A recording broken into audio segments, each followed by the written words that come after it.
What's going on, everybody, and welcome on in to episode 287 of the Garage Beers podcast, brought to you proudly here on the OBR streaming network.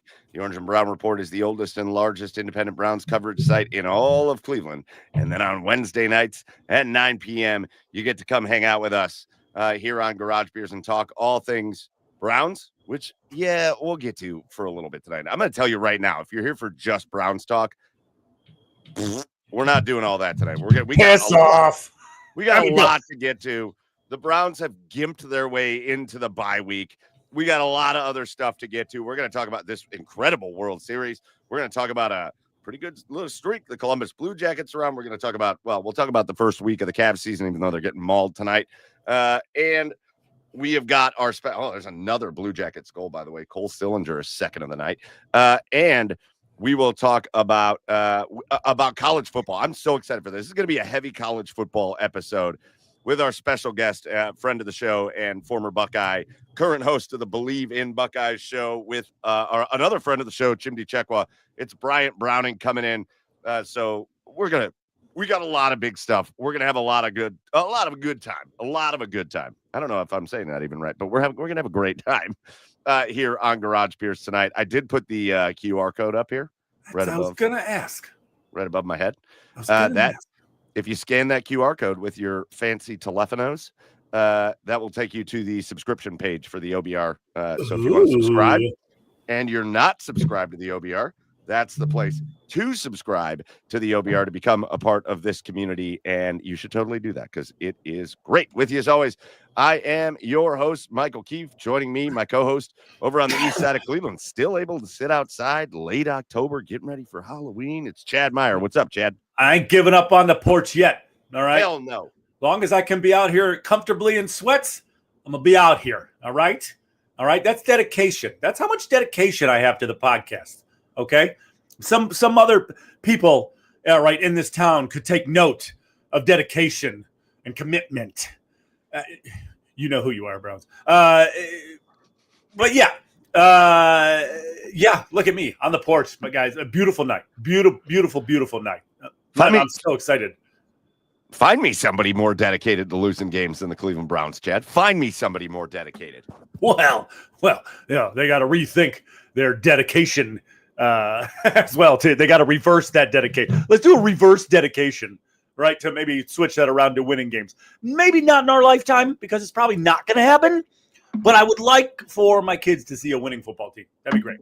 These dudes are 100% dedicated to keeping the L in Cleveland, buddy. 100% dedicated. Damn it. No. We're gonna have to find a way to get an L into Brook Park. Right now, there's no L in Brook Park. The Browns should be not allowed. Like they'll build a Brown specific dome, but they shouldn't be allowed to go play in it until they start winning. They should build the dome, but then the first game that they can have there has to be their first home playoff game. No game can be played at the dome until there's a home playoff game. Yeah, it can be used for whatever else you want. Go, come on. Yeah, that's it. Yeah, that's it. The rest of their games have to be played at Byers in Parma. Byers Field in Parma. That's what they have to play. And then Valley Forge in Normandy and I think those are the only two Parma high schools left get to play their home games in the dome. That's fair. And and Valley Forge, but if they don't play at the dome and they're all going to share Byers, Valley Forge and Normandy get first say at when games happen. They get priority. Yeah, people will rather pay $200 to go see Padua take on Benedictine. Hell yeah. Hell yeah. Oh God, I hate my football team and I love them at the same time. It's great. I hate them so much. It's a great place to be. Oh, is it? No, it's terrible, but we're here. No more Parma High. Philip wants to remind me of Parma High, but what Parma High? That's why I said Parma High is gone. Zero more Parma High. Bye. Or if there is, I don't think there is a Parma High anymore. Is there? Nope. They got rid of it. Went down to Valley Forge and Normandy. Those are the two Parma Highs. That's it. And Padua, if you want to go private. Parma private. That's not part of Parma. Parma private. Yes. Parma schools. Anyways, so like I said, if you're here for Browns talk, we will get to some in a little bit as they had another opportunity on this season to kind of make a statement and say, hey, listen, it was a tough start to the beginning of the year, but we're anticipating a bounce back.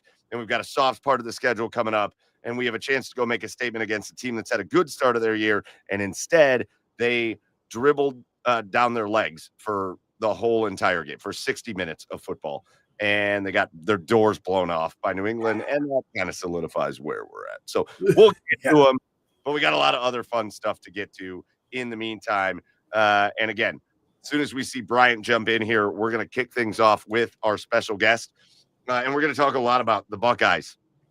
You know, most teams, now the Buckeyes have 5 games remaining. Some teams have only 4. Some teams only have 4 games remaining, but we're rapidly approaching the end of college football season as things are starting to take shape as far as what the conference championships are going to look like. Things are starting to take shape as to what the college football playoff is potentially going to look like. And we're going to talk about all of it with our guest. And I'm excited. In the meantime, though, Chad, high school football remains on a roll here in Cleveland. As we're officially in playoff. I'm going to give like an early cheers of the week. I planned on doing this while we want to wait for Brian to get here before we really dive into the college football conversation. But I do want to give an early cheers of the week. We're through 10 weeks of high school football. If you're not familiar and you're like, why are these guys talking about high school football? Chad and I broadcast high school football games in the Cleveland area every Friday night. Neither one of us are going to be doing a game this Friday night because they happens to fall on Halloween. And I got to take these kids trick-or-treating because I got to make sure they get the right candy for Dad that night. Yeah. That's about me. That's all about me. Dad knows all the full-size candy bar houses. You go to those first. All right. Then you go to the coins because you got to collect the money.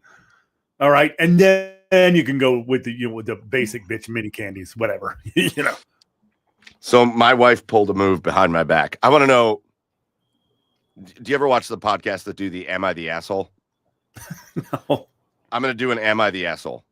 Okay. So I need you to tell me if I'm the asshole here. My wife, or maybe yes. It's my wife. Is my wife the asshole? Oh, is my beautiful, amazing wife, Katie, the asshole? We're going to ask this question. Okay.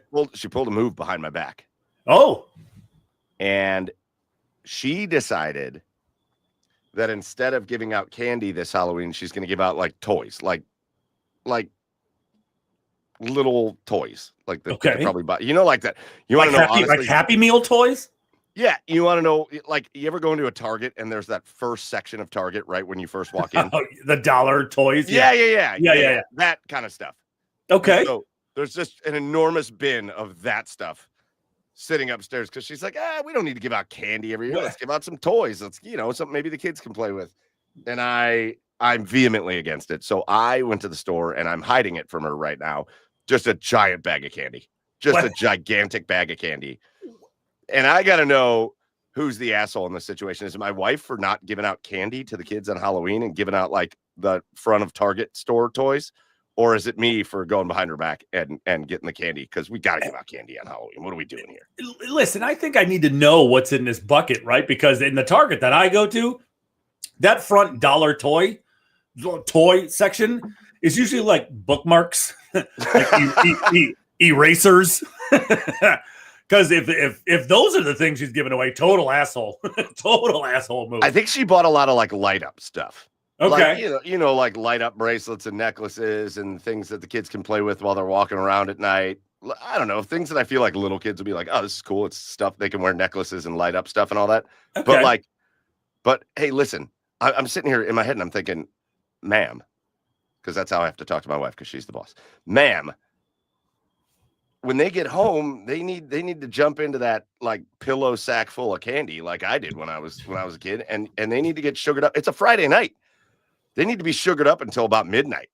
It's Friday night. This needs to be the ultimate sugared up Halloween, right? Like, am I wrong here? No, sugared. You need to be boozed and sugared.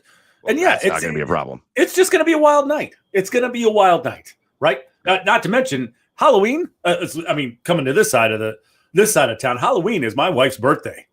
So we're getting, yes. And it being a Friday night this year, woohoo! Yeah, it's going to get crazy. Kids are going to go out trick-or-treating from like 6 to 6:15, and then Chad's going to be like, all right, get in bed. That's it. Bye. Get in bed. Night's over for you. Bye. I'm going to need to make my bourbon and Cokes. Well, listen, It's going to be fun. Halloween will be a good time. We'll probably throw in some more references. Again, as we get a little bit later in the show here on episode 287, we'll dive into the Browns reluctantly. We'll talk a little bit about the Cavs, the Blue Jackets, and so much more. But I see our special guest is in the house, and this is one of my favorite guys that we have on because he's just awesome. When you talk to him, he is so knowledgeable. Obviously, his background as an Ohio State football offensive lineman for the Buckeyes carries with him now to his broadcasting career with also former Ohio State Buckeyes football player Chimdi Chekwa.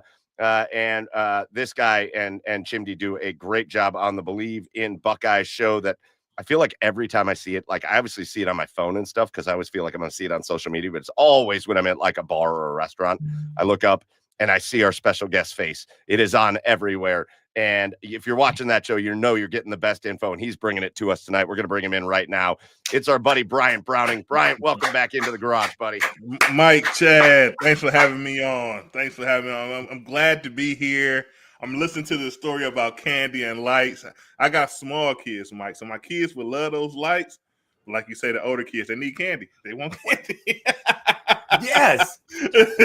I mean, the toys could be cool, right? But it just depends on what toys you got. Yeah. I'm telling you right now, you throw toys in my bag as a kid, and I'm throwing it right back in your face. I think that's probably what I'm doing. No, you gotta be nice. My light up kid toys, yeah, they'll love it. They'll love it. Yeah, you're right.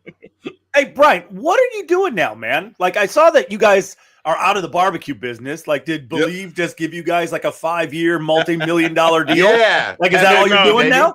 Oh yeah, that's it. That's it. I just I bought a new house in Florida. Let's go. I got a house, somewhere to go skiing up in Denver. No, that's my Thursday house. No, but yeah, I'm in my the restaurant business. But me and some Chim, another friend, we got another company we started. It's called Built Connections.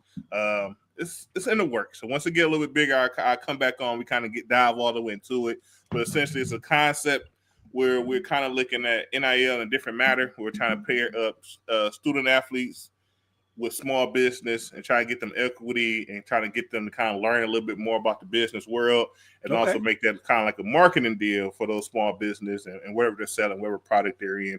So it's a bunch of different layers to it. But that's a quick gist of it. But it also worked, man. I got a job too. So, This is a working man, just a working man thing. Right. Yeah. Now is that for college players or college and high school? Because since they just passed it in Ohio now, right? Yeah. So our primary focus is going to be probably college.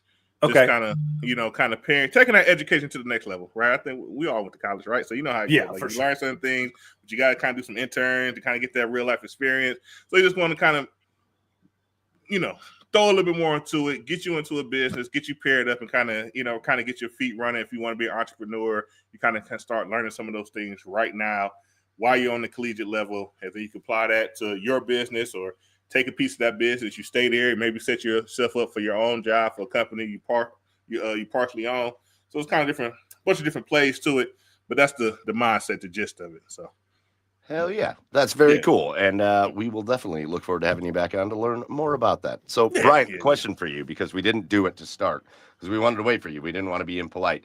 I didn't even ask you before you came on. Did you grab a beverage to bring with you tonight or no? I did. I know the name of the podcast, but me always end up with a bourbon. So it's a little Buffalo Trace this evening. Let's go. The bottle's almost in, but this is the cup. So yeah, I did partake. You always do, and I feel like I assumed, but then I was like, oh shoot, well maybe he didn't. So I'm glad we waited. We waited for our garage beers of the week just to have you on, and you're kicking things off with a little Buffalo Trace bourbon, and you cannot go wrong with that. So shout out to you. It's a classic. Yeah, shout out to you for that. Chad, what about you? What's in your glass there tonight or your bottle? Well, Mike, you're gonna love this. I got a couple of whole hogs. Oh, it's one of the best. Sticking with the pumpkin ales. Fall. I'm a huge seasonal guy when it comes to beer. So, it's still fall, so it's still pumpkin season for me. Whole hog pumpkin ale. Let's go. Hell yes. I'm going to join you on it, Chad.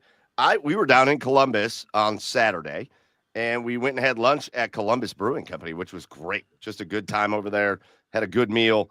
and they've got their pumpkin ale over there, and it might be my favorite. It might be my favorite one, and I love whole hog, but this might be my favorite. This is Cauldron's Curse from Columbus Brewing.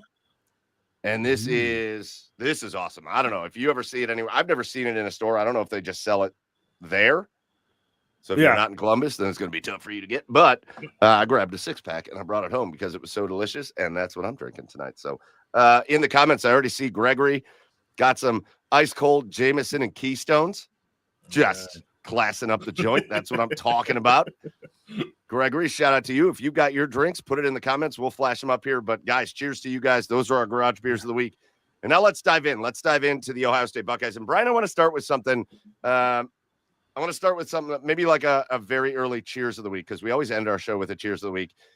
You're an Ohio State alumni. You're an Ohio State former offensive lineman. And I don't know if you guys knew each other well. I don't know what your connection was, but obviously the Ohio State family took a pretty tough loss this week in also former Ohio State offensive lineman Nick Mangold. Word broke that he passed. And again, if you were following the saga, he had been battling some health issues. But I felt like it was just a couple weeks ago that he put out a post asking the Buckeyes family, the Jets family, for anybody that'd be willing to donate a kidney. And in the end, it ultimately wound up being too late. And I don't know about you guys. I imagine you for sure, Brian. Just a total gut punch. Not a guy you played with. Obviously, he was out of there before you got there. But I would imagine as an Ohio State offensive lineman, a guy like Nick Mangold, who had pretty tremendous pride in being a Buckeye. He loved being a Buckeye. I'd imagine he showed his face every once in a while to you guys while you were there. So I don't know if you have any stories about Nick, if you got to know him at all, but just talk about what that guy means. And maybe I just want to give a little tribute to that guy, because I feel like he meant a lot to Ohio State and the Ohio State Buckeye football program. Definitely, Mike, you hit on the head. When I was there as a young offensive lineman, when I got to school, I want to say, I think I just missed him by a year. I think when I came in his first year going on to the NFL, but Nick was the bar, right? He was a bar that essentially that you almost could not get to. No one could, because that's how good Nick was. He's almost he's a legend in the stories you hear, how he kind of went out on one-on-ones and dominated, and how he never lost. And if someone did happen to get an edge, get a corner on him, he called them right back up, and then he'll shut him down right at the line of scrimmage.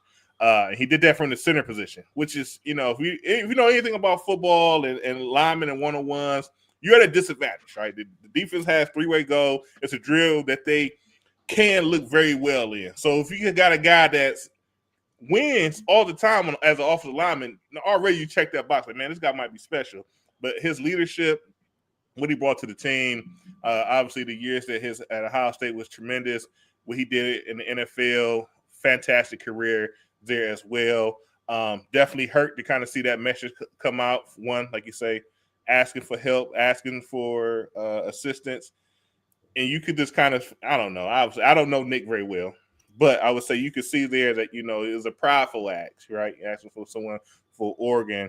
And then obviously how short we kind of get the news that essentially he obviously didn't receive, and he ended up passing from there. So it's just it kind of hits on the chin a little bit. My son, obviously you guys wouldn't know this, but my son, he's an organ. He received the organ. He received the heart when he was 6 months years old. So I kind of understand what it's like being on a transplant list a little bit, and kind of being gracious enough for someone to kind of make that donation to yourself, to your family in that matter. So obviously, it didn't work out for Nick, but us Buckeye Nation, that kind of hit us really hard to see a guy like that go, obviously, way too soon. But we love him, and he will be missed for sure.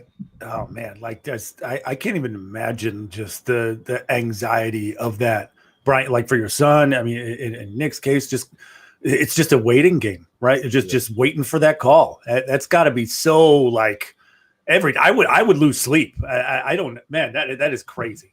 Yeah. It's a tough situation. Obviously, a tough situation, and for the people, if you make it to the other side, you're very gracious, you're very thankful. If I'm religious, so a man of God, so you pats on the back, faithful, and things of that nature. Sometimes obviously it just don't work out, right? The time of the things just doesn't fit, and obviously this is a situation where that happened. So you just kind of feel for his family, for his wife, his kids. Yeah, for sure. Everyone who known Nick. how fantastic of a person he was, how fantastic of a football player he was. Like I say, it's sometimes you lose the great ones too early, and that's definitely the case here. Yeah, and about as good of a compliment as I can pay him as a guy that never met him or came close in my life. But obviously, as an Ohio State guy and somebody that's watched Nick Mangold play football, but also just watched the kind of guy that he appeared to be out there and who he seemed to be in real life. He seemed to be kind of a genuine person, whether he was on camera and on the field or with his family or whatever. But I was thinking about this before. He makes the list of guys that would have been on our list to have a beer with, basically. Like Nick Mangold was one of those guys that would have been on the list for that. And just like you said, just a tough thing. So I just didn't know if there was any connection. Obviously, the Ohio State offensive lineman connection runs deep with a lot of you guys and a lot of you guys that have been just absolute legends there at Ohio State. So I just wanted to pay him a tribute because I couldn't think of maybe a more fitting person to do it with than another Ohio State offensive lineman. So shout out to Nick Mangold and his family, and obviously he will very much be missed. Bryant, so let's move in to actual football conversation now. Let's start with the Buckeyes, because I want to talk about the Buckeyes with you, but I do want to just get some of your impression on what's going on with college football too. But let's talk about the Buckeyes. 7-0 coming off a bye week, that like mid-season bye. Time to get ready for the rest of this year, and their schedule, especially with the goings on at Penn State, kind of looked like this would start to become a one tough game, at least here. It doesn't look like it anymore. Penn State in shambles right now. So this is the Buckeyes schedule. Home against Penn State this week. Then they go to Purdue. Back-to-back home games against UCLA and Rutgers. Those 4 games are unbelievable, just for the Buckeyes as far as they better not screw up in one of those 4 games. And then obviously you're looking at the big game at the end on the road in the big house up north there in that state up there. So Brian, just kind of talk about the way the Buckeyes have looked to you this year. Again, coming off, I think you always worry about a team coming off a national championship. You worry about a little bit of a hangover of yes, we did it. Now, how are we going to start the next year? They kind of answered that really strong against Texas to start the year. And then obviously the concern was, well, now you also have lost so many good players, because when you win a national championship in college, that means a lot of your good players are gone. Right. And they have overcome it. So just talk about what you see with the Buckeyes this year and maybe compare it to what you saw out of them last year and where you see them, stacking up. Yeah, I just feel like so far this year, it's just been very impressive, right? When you just starting with our defense. Obviously we lose Jim Knowles, and when the news hit, I was like, man, that's a big loss. Like, how are we going to place this guy? We essentially, I don't know stat wise or not, but we're essentially number 1 defense in the nation. Like, how are we going to place this guy? And we go get Matt Patricia, and then obviously we know how the defense now. The defense feels like we're even better than we were last year. Stat wise, we definitely are better than we are last year. So I just feel like overall, it's been a very impressive run so far to get to 7-0. Obviously, we're going in here, getting into November, where you have to be clean. You want to be undefeated.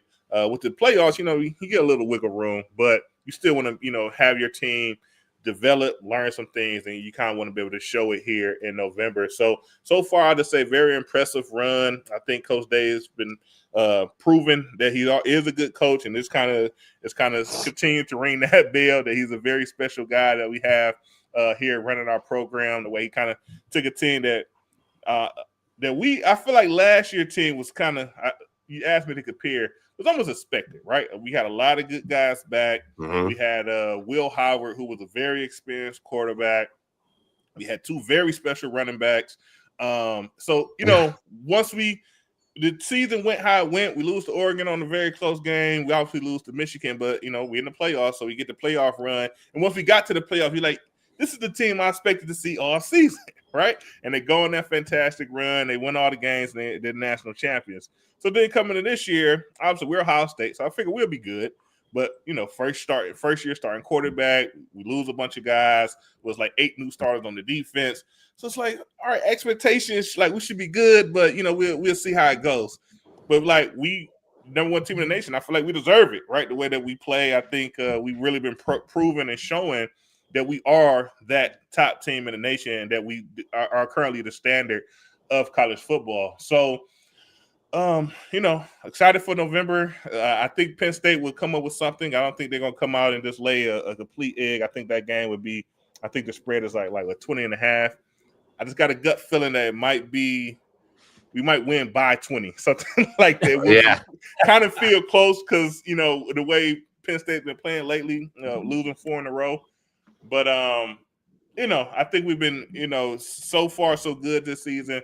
We just kind of have to keep going, keep rolling, keep improving on some little things, and gear up for the last game of the season and beat Michigan. We got to beat Michigan.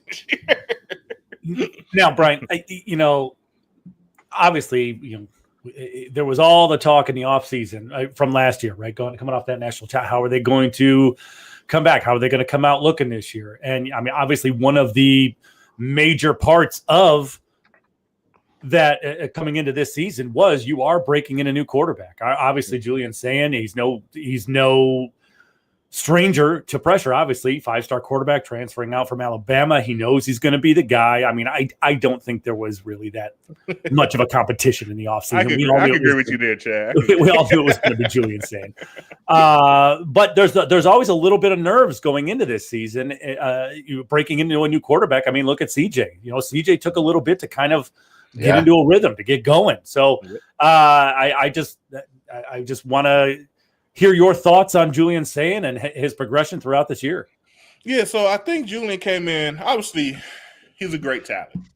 He came in with a lot of, I think he was the number 2 quarterback of his class. Yeah. When we grabbed him from Alabama once Saban decides to retire, was something that right away, you kind of start hearing reports like, hey, this guy, he has it. Right? He has the right head on his shoulders. He has a very talented arm. And, obviously, this is first year. So we had a veteran in front of him. So, that's who plays. Going into year 2, so now it's like you said, some competition.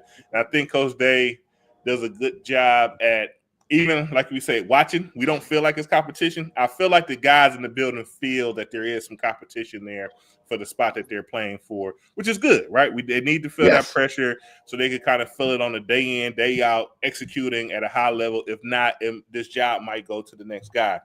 And I think he kind of keeps it going for a while, maybe a little bit too long in my opinion, but he kind of keeps it going to the camp before he kind of makes that decision. So seeing Julian Sayin go out there on Saturdays and execute the way that he's been executing, I feel like he's doing a great job at just eliminating mistakes, understanding what defense are running, what they're in. Even, Coach Davis said, like, when he comes on the sideline, I ask him what he see, and sometimes I disagree. Then we watch the film, and Julian is right. Like, I'm sure that doesn't happen a ton in Coach Dave's career. Him being a quarterback himself, and, in the previous quarterback coach before being coordinator and head coach, So him saying, kind of going out there and obviously being able to do all those things, talented arm, making great decisions, protecting the football, and just really just executing the play. Hey, this is the call. This is the look. This is what I'm supposed to be seeing or reading off of before I, release the ball or hand it off, wherever that decision may be.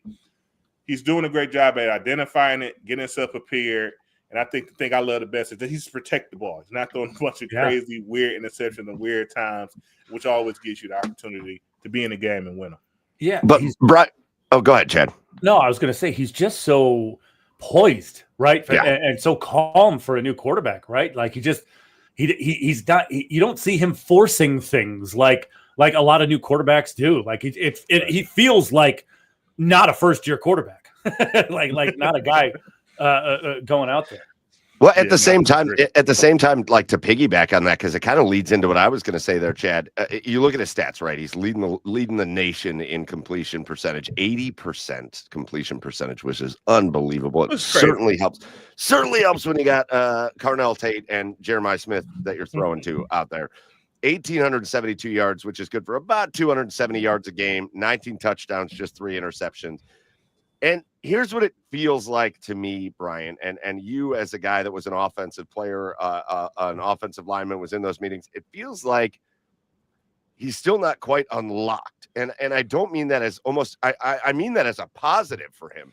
I don't mean as a negative. I feel like there's still a level of command that he can take his game to where he can really Like, he just strikes me as a guy that is going to get to a point where he can take over football games.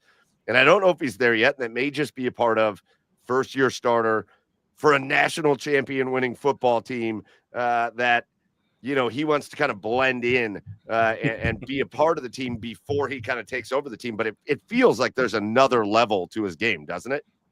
I think I could agree to that. So on our show, BLEAV in Buckeyes, Chim, he found some guy and they got all these college stats and they kind of went through literally like if you're the average of everything is in where your team lands. So the thing that was, I guess, surprising when looking at these stats, if you look at how many deep throws Ohio State has over the season, I think the numbers like maybe over 15 yards down the field.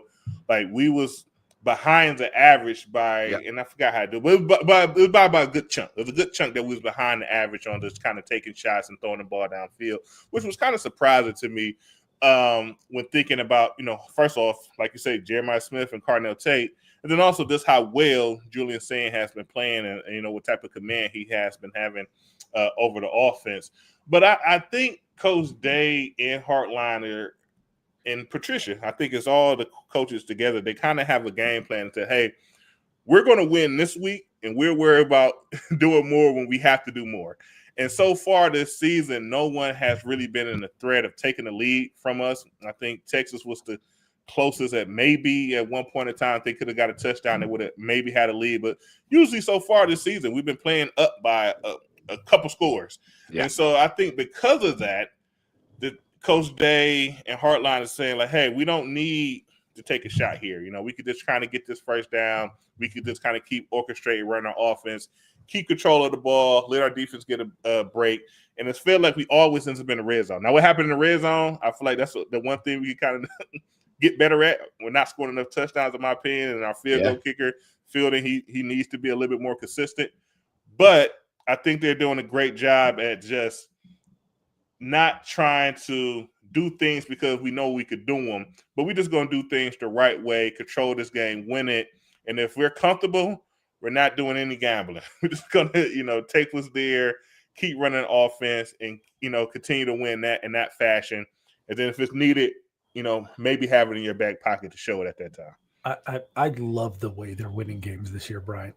I love the way they're winning. This is almost like, this feels more dominant to me than like the 65-6 victories in some way, because it feels so easy and like methodical, right? Like there's never, it never feels like, no matter who takes the field or no matter who the Buckeyes are playing, it just feels like they don't have a chance from the get-go. On the Julian Sand front too, one of the last thing for me is, it feels like the way this defense is playing is allowing him to progress, is allowing him to come along a little slowly. And on that note, is Matt Patricia the best thing to happen in this Ohio State defense in a really long time? Because oh my God. My God. Yeah, right. And it's funny. It's like when you watch our defense go out and play, they first of all, they're just suffocating, right? It's like you say, early in the game, you can like, hey, these guys don't have a chance today. Like they don't have, like, unless someone falls down, catch a cramp or something, chances are they're not making no huge play against our defense. Not today. No. Whatever Coach Patricia is doing, to me, it feels like we're a very smart defense. We're a very fast defense. We're a very physical defense. And because of all these things, like they just come up and kind of just challenge guys. Like, yeah, this is what we're doing to you. You're not going to beat your guys are not going to beat our guys. Sorry. Good luck. Condolences. 3 plays, right? And then you have to punt it. Then we'll see, what our offense wants to do. But I don't know. It feels very, like you say, Chad. This feels good. This feels like we are the dominant team when we, from start to finish. Even in the late when we put our backups in, they feel the same way. That hey, we know what we're doing. We're very confident in what we're doing. You can't beat us. We talked about the defense. That was going to be the next thing that I brought up too, because it's the best defense in the country by far. What's astonishing to me though, Brian, is that it's not a perfect defense. It's a defense that has had to really drag some areas along. We got used to with JT Tuimoloau and Jack Sawyer and those guys last year, we got used to constant pressure on quarterbacks. And that's been an area where they aren't that like big pressure team on quarterback. So they didn't start that way. At least they're getting better with it though. But you look at some of the way these guys have come along, like Arvell Reese has become like easy first round draft pick linebacker Arvell Reese. And obviously Caleb Downs is, I think a lot of people call him the best defensive player in the country. And, you got Sonny Styles back there and you got the defensive backs and they're getting better from a pass rush perspective, but it's like, they're a defense that still has room to get better. That's the craziest thing about this defense to me is you're not going to run real well on them. Those defensive backs are going to make your life miserable. Those linebackers are everywhere, and still there's room for them to get better, and that has got to be frightening, especially for teams looking to play them in big games in either a conference championship or the playoff. Right. Yeah. So, yeah, I hear you there, Mike, because like if it's one thing to be critical on our defense, like third down situations, I just want to see our guys line up and just win, right? I know Caden Kerr is having a fantastic season. His stat line is great. Like he's making a lot of. He got sacks, he got tackle for loss, he got total tackle. He's doing fantastic at the defensive line position. But still, I want to see him just line up and beat the offensive tackle off the ball and make a play in the backfield. And same thing with KJ. KJ has had a couple plays this season. I think he got a little nicked up this season as well. But still, same. Line up, go out there, and just beat your guy and win. Same thing with Edric Hughes. Cross the D-line. All those guys. I feel like they could do that a little bit more. It feels like right now our best pass rusher, obviously this guy has proven himself to be a special talent, is Arvell Reese, right? Wherever he comes from, he's always bringing pressure. Whether if it's a spy and the guy in the quarterback takes off, he pops up there in a second, takes him down, or if he actually in a blitz or something and pursuing right away, he's just been very special at doing that as well. But yeah, so it's like I think that's a good thing, right? We're getting into November now. You kind of want to start seeing your full team formula. You kind of want to leave a little bit on the bone. September, October, coming off a bye, we got I think a quarterback coming into it with a second start, who's from Central Ohio, guys. He's from up the street, right here in Columbus. It's time to give him hell. we got to line up and make things very tricky for him and make him feel like he's playing against the Ohio State Buckeyes for sure. And when we talk about this game, guys, Chad and Bryant, we have to talk about a certain defensive coordinator out there at Penn State that decided to leave Ohio State talking a lot of shit. He talked his way right out of Ohio State, and then he had a lot of stuff to say about the Ohio State Buckeyes football program that he just won a national championship with. So there's probably going to be a little extra juice in this game, I would imagine. I would imagine Matt Patricia has had this one circled for a while going, wait until this guy sees what our defense is going to do to their team. Because I just imagine, like, you've been part of big rivalries and matchups, and you've been in locker rooms when you've heard people say things about your program, and it's just got to give you a little extra something, right? Yeah, I mean, Coach Day had his pressure. I don't know. I think that was today or yesterday or so. And, you got to read between the lines. He's not going to give a bulletin board material. But at the end of it, he was kind of like explaining, like, yeah, you never want to see a guy from your staff leave and go to another staff in the conference, something of that nature. But he ended up saying at the end of it, like, but we are human as well. Like, letting you know, like, hey, I remember and I felt this guy who didn't show up for the parade because he was signing the contract to go join another program. He started his negotiations in the middle of the playoffs. That word could have got out and soured our run here.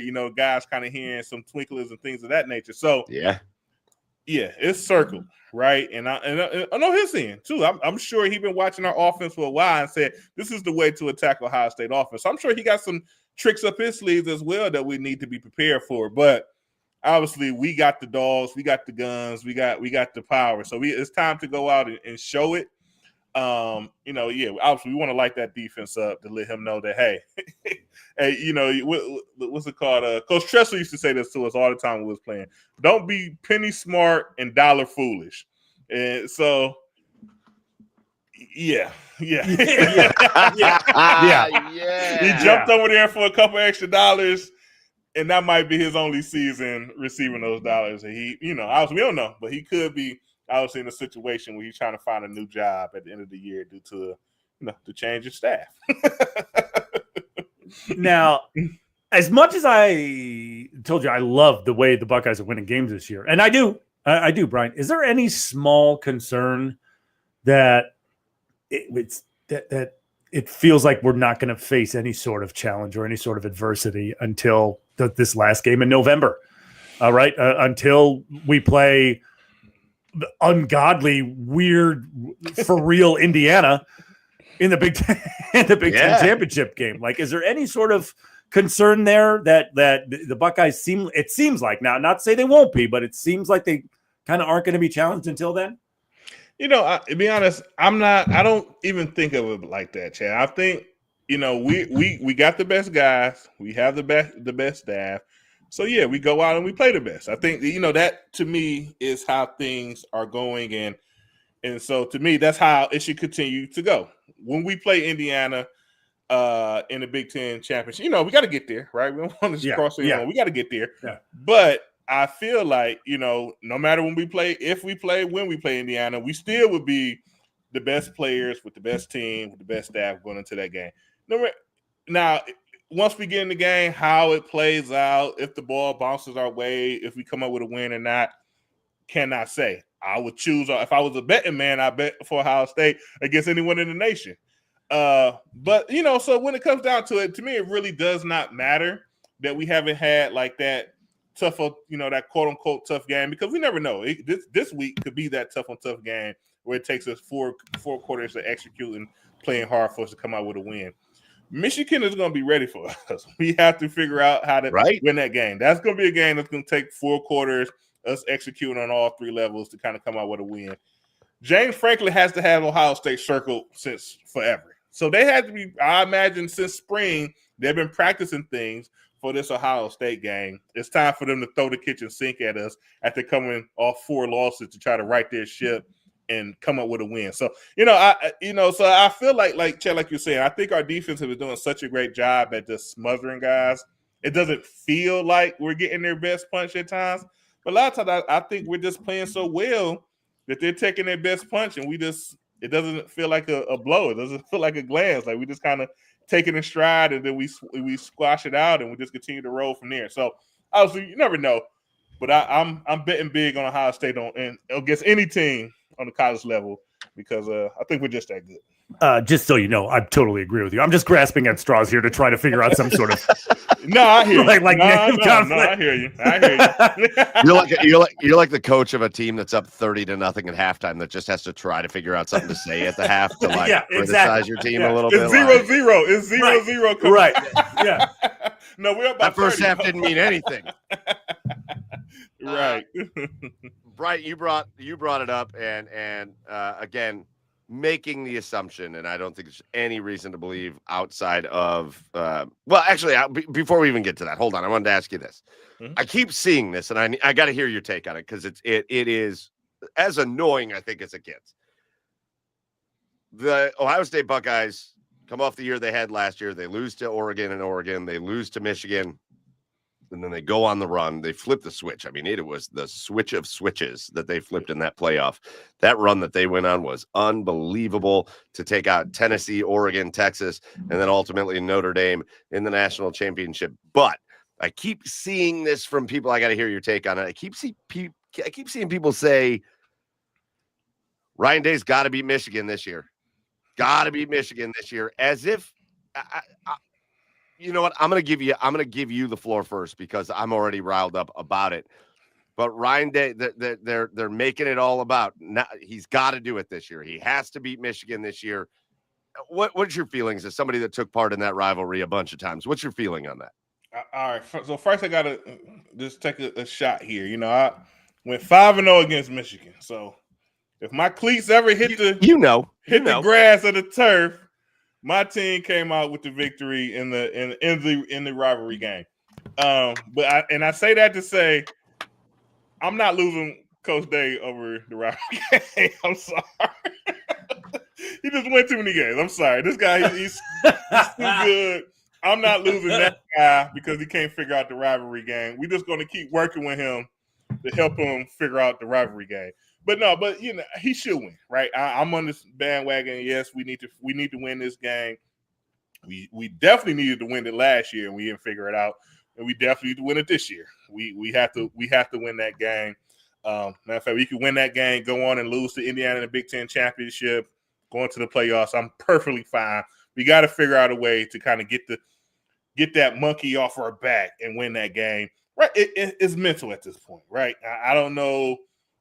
I feel like we're going too extreme, maybe trying to get ready for it. I don't know. I feel like, first we kind of go into the cheating scandal. Michigan was helping themselves out a little bit in those games. I don't care what you say. I don't know what side you guys on, but knowing the plays is a huge advantage. I'm sorry. If you guys you think? You think? It's not that big of a no. It's a huge deal if you know what the other team definitely is about to run and call. It's a big deal. So we get past that. And obviously last year was the year to kind of put that to bed, and we don't. We go out, we lay an egg. I don't know. I got some theories on what happened in that game. Obviously, our special teams really let us down. Michigan make a play. They win the game. It hurts. It stings. This year, we got to right the ship. I don't know if we're getting too fired up for it. And it'll be tough to say that we're too flat for it. So I don't know if we're getting too fired up for it to the point that our guys are not thinking or operating properly and they're feeling that pressure that the coaches are putting on them. But they have to figure it out. I would say this. When we play, like I said, we won every year. It's a big game. Everyone knows it's a big game. My first year in college was the game of the century, the 1-versus-2 game. That big game. So I got to watch it. Obviously, I was on the side, red shirt, so I'm on the sideline. I get to take that in. But everyone knows the physicality that game brings, the toughness it brings, the mental focus that you have to have. Our team used to get fired up. And I'll recall Chim kind of, you guys know Chim, who I do my show with. And he kind of always reminded me, I kind of forgot, he reminded me maybe last year that if you recall, like we used to get fired up, amped up for this game all week. And then the night before, Tressel would calm everybody down with tone and talk and say like, hey, look, we know what this game is. We know what it takes. We got fired up for it all week. We have all the traditions that week. I think Coach Day does things a little bit different now. We go through all the traditions that week. But when you get out there, guys, it's going to be physical. It's going to be a tough fought game. But you have to mentally be locked in and do the right thing. Play after play after play. That's what's going to be the difference. And we was able to do that. I was like, so you won those games. Some games we blew them out. We did play against a couple of Michigan teams that wasn't that good throughout my years. Play against the Michigan teams that was pretty good. And we always kind of figured out a way to win. So I don't know. I'm feeling like that's maybe it. Maybe we're just too fired up that we're kind of losing little things, and we let these guys hang in the game. And next thing you know, we lose it. But we got to figure it out wherever it takes to kind of lock in, get that job done. We got to check that box. We need to check that box. I couldn't agree more, Bryant. And Mike and I have had this conversation so much on this show. Last year, if you cannot right the ship last year, and I know you're gonna, I hope you don't look at me any different for this, Bryant. But after last year, with just no real offense or quarterback, and the defense last year was so like mediocre to good. I'm talking about this Michigan team. Like if you weren't going to right the ship against a really average Michigan team, I don't know that I can, until he does it. I don't know that I can pick Coach Day and the Buckeyes in the Michigan game going forward until he does it. Yeah, I think that's. I mean, yeah, history matters, and the history shows right now that they haven't got it done. So I mean, that's fair. At the same time, here's what I get fired up about, Brian. I don't know about you as a player. I know that game matters. I know winning that game matters. I know I could see it. It was awesome, actually, to see your face when you said, now I want to say that I went, here was my record against Michigan, and it included 0 losses. I know it matters, and I know it's important. But if your season ends with a national championship, I really don't give a shit what you do against Michigan, to be honest. That's the other side of the coin now. When people are like, does Ryan Day need to beat Michigan this year to keep his job? I'm like, what are you saying right now? They won the national championship last year, and they did it in maybe the most dominant fashion you could have ever expected them to do it. So if they lost to Michigan in that again this year, which I hope they don't do, but if they did, and then they went on to win another national championship, I'm not going to care. Good for Michigan fans that you can say, woo, we beat the national champions, but you're not standing at the end of the year. Ohio State is. That has to be the thought process, right?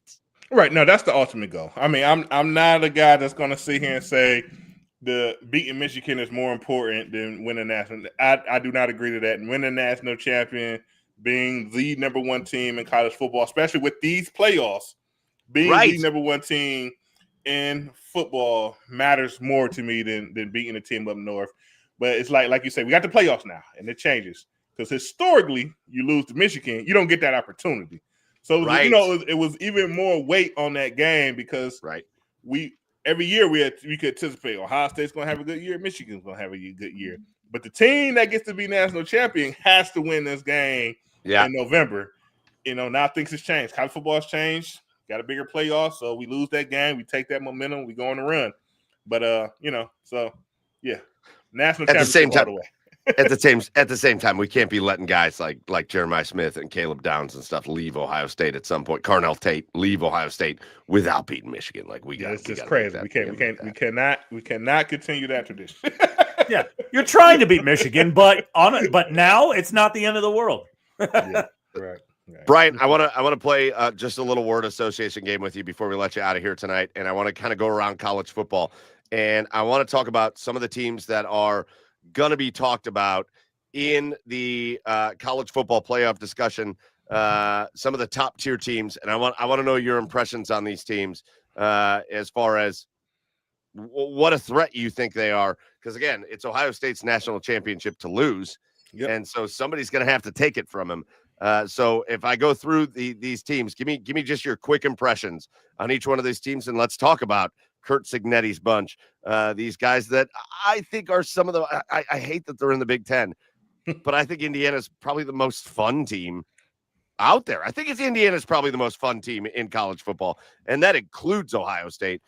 So talk about your impression of Indiana, the Hoosiers, and Curt Cignetti's team there. I think that I'm gonna say this a quick glance. They're almost the Ohio States of the world. I don't think they're quite there yet, but I like the way they play. I like the way they win. If voters wanted to pick them number one, I would like that. Give them the number one spot. They win by 50. Pick them up there. I would love it, but I think we'll knock them down when we see them. But go Hoosiers until you play the Buckeyes. I also don't think, Bryant, that brings up a really good point. The voters, the AP poll, by the way, some of these people that vote in the AP poll are on all the drugs. They need to rotate those people out. Yeah, they really do. But there's quite a few people that have put Indiana number one this season, and I don't disagree with it. I think Indiana's they probably have the best win on the season. When they went out and won, they dominated Oregon. You can't be mad about that. They're having a great year. They're going to have to face the Buckeyes at some point. Yeah. I'm not a huge poll guy, so if it helps, if you want to feel that, want to be number one, be number one. As long as we don't lose anything for it, give it to them. I could care less. Let's kind of keep working our way down, and we're going to get hit in the face with a few SEC teams here. And I'm sorry. My alma mater back here might be number 3 in the country. But the Texas A&M Aggies, Marcel Reed, and the Aggies just went and basically got what's his face fired down there at LSU. Guy, I can't even. Exactly. What's his face? He doesn't deserve it. No. I just didn't want to say his name. Oh, I'm sorry. I know that guy is who he is, right? yeah, something like that. But again, I don't know how much you're watching of every team, but from what you've seen of the Aggies, what's your quick impressions? Quick impressions. You're not gonna like this. Not the top team in the SEC. Ooh, all right. Well, maybe we're going to get to that soon. I might have an argument here in a minute because the next team on the list is Alabama. Is that who you're going to say is the top team in the SEC? Nope. I actually think it's Georgia, even though Alabama beats them. But that's my opinion. But no, Alabama, solid team, a little bit of a chip on their shoulder. I feel like at the end of the day, their coach will let them down. What do you think the look on Nick Saban's face would be if a screen went out to a 360-pound left tackle like in the Georgia game? It wouldn't be nice. It wouldn't be nice. Hey, keep my guy in the trench. It's funny. It's funny in games until he get hit on that knee from somebody he couldn't see. Yeah. Side, then it's not going to be funny anymore. Like, let's play the game the right way, guys. Yeah. All right, so do your impression of Alabama though. Why do you have them not at that top spot? It's defense, man. I just defensively, and it's funny, like, because you can make that same argument about a lot of these SEC teams. It's like defensively, they just don't bring it in big games for whatever reason. They just kind of, in my opinion, giving up a lot of points, a lot of big plays in crucial situations. So whatever it is, that focus, that whatever it takes to be a good defense, for whatever reason, I feel like it's lacking. And even Alabama is like letting teams run the ball on them this year, and they cannot run the ball this year, which is just weird to say about an Alabama team. Yeah. Right. Yeah. So then obviously the next one is your pick to win the SEC. It's the Georgia Bulldogs. Why is that your pick? I just think the experience, when I see their quarterback, what he brings to the table, obviously he hasn't been playing the longest amount of time, but I just think he kind of has that little it factor to him. I feel like Georgia, they lost, right? They tend to kind of lose. They tend to kind of lose to Alabama. As they kind of lose to Alabama, they kind of figure it out for the rest of the way. So I'm thinking that that's something that they're playing again this season. Take a loss to Alabama, and they let that fire them, propel them forward, and they take it how far they can take it. That and Georgia's never out of the game. Correct. I mean, they've been down to what? They've been down to Ole Miss, and I can't remember. There was a couple other teams, and they just came back. Yeah. So yeah, a Tennessee game. Yeah, they're awesome. Tennessee. That's the other one. I might have to throw like a bourbon bet on the table for you though, because Texas A&M's winning the SEC. I got Texas A&M's defense is wild underrated. They are really good, and they have the best wide receivers in the SEC. Those two dudes are sick. Yeah. No, I did like to see the guy win early against the true freshman at the end. Then like he go customize the line of scrimmage. I was like, yeah, that guy. You seem like a first day draft guy right there. That guy, I don't know much about him, but it looks like he's probably going the first round. Bryant, I went to undergrad and I went to grad school. I went to Bowling Green and I went to Texas A&M, and that dude transferred from Bowling Green to Texas A&M. So he's maybe my favorite player of all time, except for Bryant Browning, of course. Just a couple other teams here on the list. Next on the list, you kind of have this next group of teams down. You've got Oregon, who took that big loss to Indiana, but pretty good elsewhere throughout the course of the season. What about the Ducks, a team that Ohio State's not going to see this year? Yeah, I think the Ducks are serious. Obviously, due to things, like something happens, right? We probably won't see them until the playoffs. But I think Dante Moore is a serious player out there at the quarterback position. Dan Lanning has done it again with getting guys, getting pieces, and just really keeping his guys motivated to kind of go out there and lock in and play to their best ability. So I think the Ducks are serious, and they'll be in line for a good run here when if they. Oh, I don't know if Big Ten or not, but definitely once they get into the playoffs, maybe to make some noise. I think Dan Lanning needs to lay off the Red Bull. I mean, maybe. I hope it's just Red Bull. I just went clean there. Like I didn't know where I could have taken those jokes, but all right. He's fired up. He's a fired up guy. I love it. I love to see it. Just killing those smelling salts. All right, I got two more groups for you. I got this surprise group in the top 10. Okay. And then I got everybody else. Mm-hmm. The surprise group, obviously the top 10, are these two teams that have just been on these magical runs this season. You got Vanderbilt, who is just tearing it up. Yeah. And you got Georgia Tech over there in the ACC, who I think is probably, unless Miami does something weird, is probably going to win the ACC, is Georgia Tech. So you got those two teams that are top 10. It looks like both of them. Georgia Tech, I think for sure, is probably playoff bound. We'll see about Vanderbilt, but thoughts on those two, the surprise teams? Yeah, I would say first on Vanderbilt. I watched a little bit more Vanderbilt that I didn't have of Georgia Tech. I watched them play most of that Missouri game. I kind of liked it, and then also most of that Alabama game. They should have won the Alabama game. They quarterback kind of let it down in that game. A couple of turnovers in the red zone there. So that's a game they really kind of let slip away, I feel like. But I don't know. Yeah. I like Vanderbilt.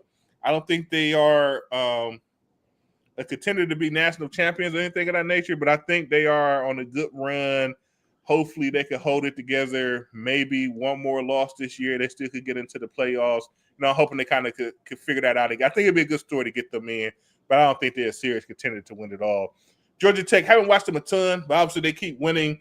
So if they could close out the season that way, they must have a lot of something. They got something there, right? You get to this point, you get to November undefeated. You've done some things the right way. So hopefully they can kind of, keep it going. I don't know who's on the schedule. Once again, haven't watched them much, but I'll check them out here soon. Now that they're in the top 10. Well, I think what's really taken Vanderbilt over the top this year is Theo Vaughn dating Diego Paiava's mom. Yeah. That's ever since that started happening, they've been playing a lot better. Send it. Hey, sometimes you just need some motivation. You get the right guys around the program, and things take off, man. That's right. That's right. It. All right. So then the last category, Brian, is just kind of everybody else. It starts with Ole Miss, who's ranked 7th, but we've already talked about a lot of SEC teams. But you've got these other teams that just kind of are lurking, but they're like the blue blood big programs. You got Miami, who took that really bad loss. You got Notre Dame, who took 2 losses early, including one to Miami. Texas Tech is having like a magical year out there in the worst city, Lubbock, Texas. And then you keep going down and you see the Tennessees, and then you hate to even say it, but you see the Oklahomas out there. You see the Michigans out there. You even see Texas kind of creeping their way back up. And so just kind of the rest of everybody. Are there any teams that like maybe we kind of all thought were going to fall out early because of early loss? Like take Notre Dame, the first 2 losses. Yeah, that's including to the Texas A&M East. Yeah, right. No, I think who are those teams? I think Notre Dame is serious. The way they just play a good batch of football, right? And I would say, obviously, I don't like to give them this credit, but the same thing about Michigan. That's why we've been losing. Like they just play in a good batch of football. They're not going to beat themselves. They're going to have a very sound defense that you have to physically kind of take them out their place if you're going to make that play successful. And they challenge you with that because they have very, very physical guys as well. Obviously, Michigan is very young at the quarterback, so I anticipate them to probably lose again. Definitely lose that last week in November before the season. I don't think they would kind of get into that big bunch of things. But I like Miami. I think Carson, obviously, against Louisville, he played very bad, and they lost the game because of it. But so far this season, he's been kind of locked in. He's been playing at a really high level. I think he shakes that off. I think Miami figure out a way to kind of keep going with a 1-loss season and get themselves into the playoffs. But I like Notre Dame because, once again, they play a good batch of football. They know how to run the ball. Not that they just got special guys and Jeremiah Love. They really know about, how to run the ball, and their quarterback is not bad as well. And then you got Marcus Freeman, one of my former teammates, running. I was going to say, is it hard for you to kind of not like Notre Dame because of him? I definitely root for him. If they're not playing Ohio State, I'm rooting for Notre Dame. Like, and that's just how it is now. And once he leaves, if he leaves, it'll go back to me not caring that much about Notre Dame. But while he's there, I'm a cheer for him. But seriously, they play a very good batch of football. Obviously, they made it to the finals last year, right? They combed themselves through the playoffs as well and was able to get to the finals. So you're looking at a good team. So my pick of the others are Miami and Notre Dame. So for some teams that can kind of play themselves back into it. I feel like Notre Dame ranking. I think they're already back into it. If I'm not mistaken, I don't know what. They're close, right? Well, they're 12th in the AP. Yeah, 12th. But obviously, you got to do a little bit more. Doesn't tell you what's going to happen, but you're right. They got to do a little bit more. But I think they're kind of on that path of maybe sneaking themselves into the playoffs. To me, that's a dangerous team, Notre Dame. And like I said, once again, with Beck, when he's playing correctly, I think Miami got a lot of talent down there and can make some noise as well. There's some weird quirks in college football. I forget what you said earlier, but there, like Kinnick Stadium at night, right? Like Iowa at night. Apparently, that's very dangerous, right? You just mentioned Louisville. Louisville on a Friday night, watch out! You could get your asses kicked. All right, or like there's another one. There is Purdue, a top 5 right? Top 5 opponents against Purdue. They tend to upset top 5, anybody ranked in the top 5. It's crazy. Yeah, But Vandy, by the way, we mentioned Vandy before, guys. See if they can get in. They're at Texas this week. Back-to-back home games against Auburn and Kentucky, and then they're at Tennessee.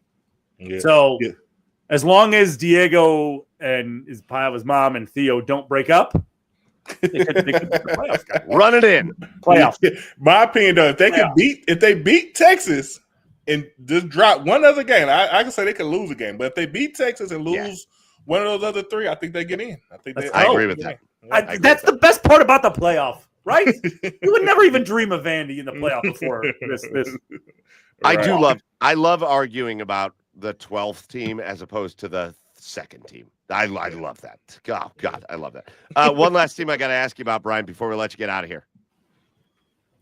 Do we got state champs coming in Glenville? The Glenville Tarblooders gonna make a run in the Division 4 state playoffs? I think so. How are we feeling about it? I think last year they was pretty upset. I know. So they won back-to-back last year. I think they lost. I don't know. Maybe it's the semis. I want to say it was the semis because I was going to gear up to go to the state championship if they would have made it, and they didn't get it done. So I know that put a bitter taste in their mouths. They've been locked in. I don't know if you guys, they played, in my opinion, probably, I don't know how, but they most likely played the toughest schedule in Ohio football. One of them. Right? One of them. They had some guys lined up there. So I think they're gearing themselves up for a run. They got the taste of, like, you know, they're not just going to be able to dominate the D4 playoffs like maybe they thought they was due to last year and the upset. So I feel like they'll be locked in, primed up for a big run. And I'm picking them. I'm picking my Tarblooders to be state champs this year. Let's go. It's all right. Yeah, man. I'm not gonna not pick them. They'll be ready. They locked in, ready to go. Yeah, it was the state semi. They lost to Perkins. I forgot about that. Perkins was a killer last year, though. They were awesome. All right, Bryant, man, we're gonna let you out of here. This has been awesome. It's always fun talking Buckeyes football with you, but always talking just college football, life in general, and obviously Halloween. I appreciate your input on the light up things for the little kids and the candy for the big kids. I think my wife and I are going to be able to strike a good compromise there, and I'm going to tell her you said so. So I appreciate you for that, Bryant, man. Thank you for everything. Go check out Bryant Browning on the BLEAV in Buckeyes show with Chimdi Chekwa. As you guys just tear it up there. And again, I see your faces every time I go out to eat at a restaurant that has TVs. I see your guys' faces up there. So keep killing it over there, man. And we look forward to catching up with you down the road. I appreciate it, Mike, Chad. It's always fun. Always fun to have a drink, talk some sports with you guys. You guys have a good evening. Let's go. You too, Bryant. See you, Bryant. Yeah. I love that dude. I love when Bryant Browning comes on with us. He is one of my favorites, and there's a reason his show with Chimdi blows up the way it does. There's a reason it's on TVs all over the place. He's the new cold pizza or hot take or whatever the fuck the new talk show is. Hot pizza.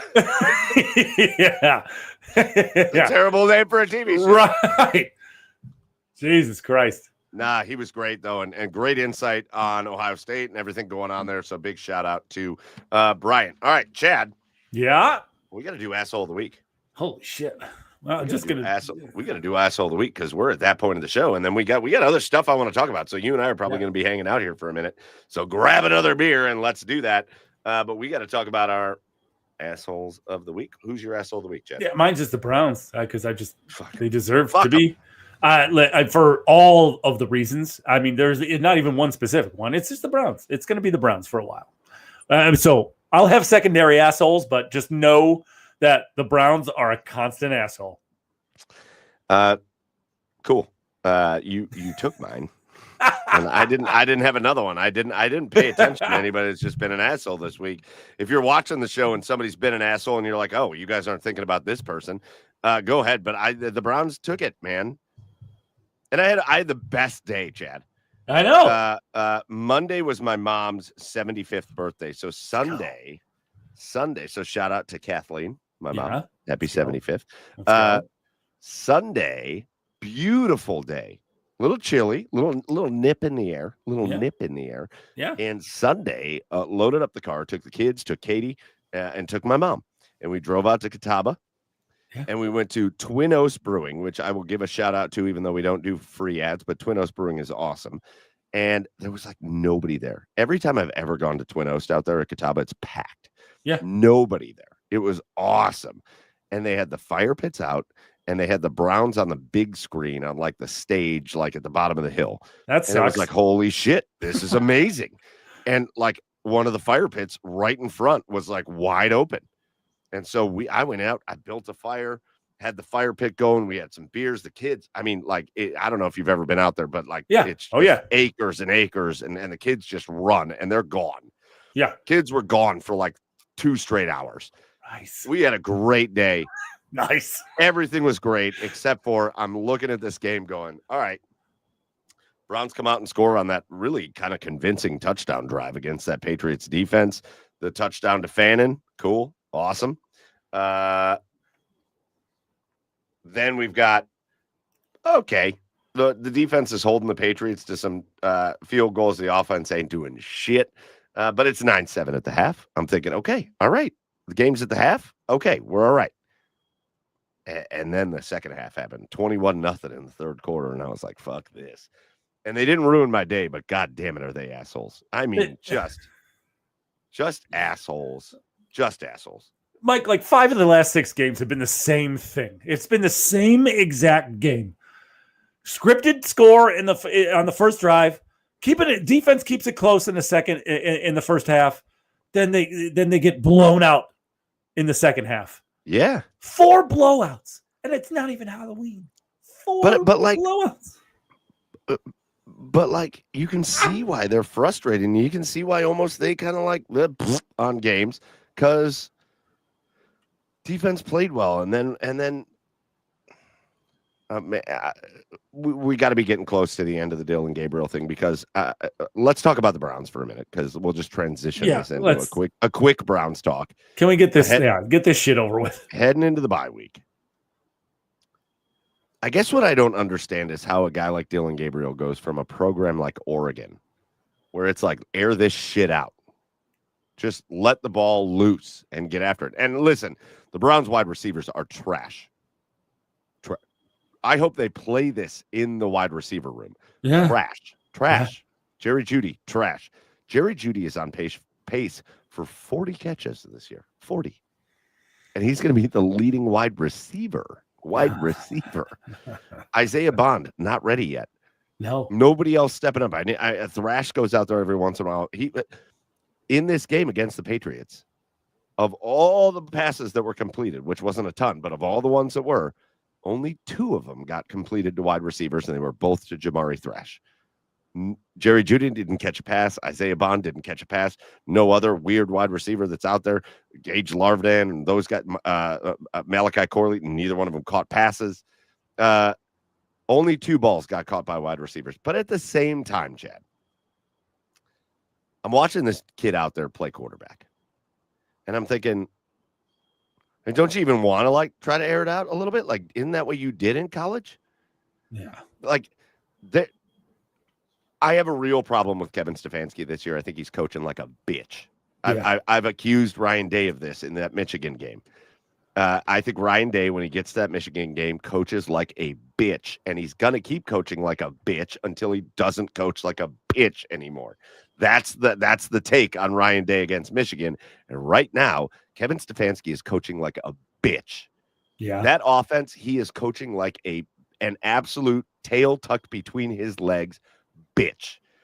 He's not. There is no creativity. There's nothing they're trying to get going. They're taking. I would rather have Dillon Gabriel throwing interceptions 30 yards down the field than watching him throw interceptions on 4-yard passes, because the defense knows the 4-yard pass is coming. Everything they are doing is the most predictable, the most obvious. And then what do they do? I know New England is the number 1 defense in the NFL against the run, but to run Quinshon Judkins 9 times, and I know he got hurt, but to run him 9 times, to run the ball a total of, I think, 16 times. And that was like 8 different guys running the ball. It was like Quinshon Judkins ran the ball 9 times, and then like 7 other dudes ran the ball once. To just give up on the running game. to act like you're just to just give in to what the other team wants you to do. That's what New England wants you to do. They want to stifle your running game early so that you give up on the running game, and then they can take advantage of you later in the game. And you coached like such a bitch that you played right into it. Right into it. It was, I said it in my recap video, Chad. I'm not like, you can't hurt me anymore. You can't hurt me anymore. You can't hurt me anymore. No. But like, to watch just bitch coaching is just very aggravating. It's very aggravating. I wish there was a way to blow this entire thing up. Financially, it can't happen. Right. I financially, it can't happen. I know it can't happen, but I wish there was a way. I've said it before. I said it all last year. I would rather watch 0-16 and 1-15 again than watch this, because to me, it's more heartbreaking. It's more sad. It's more aggravating. It's more irritating to watch us have to be so talented on one side of the ball and not figure it out on the other side, which is causing and on top of that, wasting an all-world Hall of Fame player like Myles Garrett. It's the same situation with the Guardians too, wasting a Hall of Fame caliber player like Jose Ramirez. And it's just, we're wasting the prime years of these guys. And I think the reason why I wish there was a way to blow this whole thing up, Mike, is because by the time the offense gets it together, by the time the offense, if they ever do, by the way, because you still need a quarterback, right? You still need actual talent at the skill positions, while outside of running back and tight end, I guess you still need actual talent at the wide receiver. At wide receiver. Oh, and by the way, you're getting a brand new offensive line, all 5 of them. You're getting a brand new offensive line next year. So by the time this offense gets it together, this defense is going to be old. It's going to be time to rebuild the defense. So this vicious cycle is just going to continue. Well, so what the Browns need, and who knows if this is actually going to happen under Andrew Berry and Paul Deepa fucking Desta.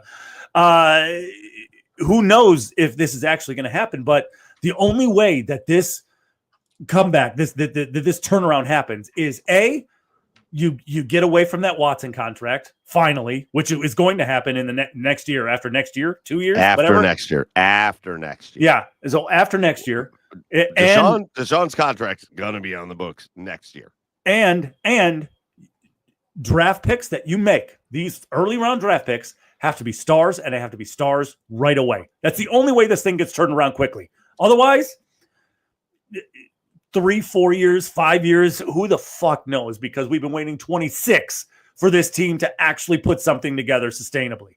Well, I've tried to be practical about it all year, but we're at the point now where, you want to give Dylan Gabriel 1 or 2 more, but you're going to have to go Shedeur the rest of the way. You got to get a look at him, because God bless, you're not getting anything out of Shedeur. But here's the thing: who cares if he's not ready? Just why? You don't have anything to lose. It's a lost season. Listen, they're going to have some cap space for next year because you've got some guys falling off. And they do, the way they've restructured things, they're going to have a little cap space. You got to take a quarterback. You got to get the kid from Indiana, or you got to get the kid from Alabama. One of those 2 dudes has to show up on this team next year.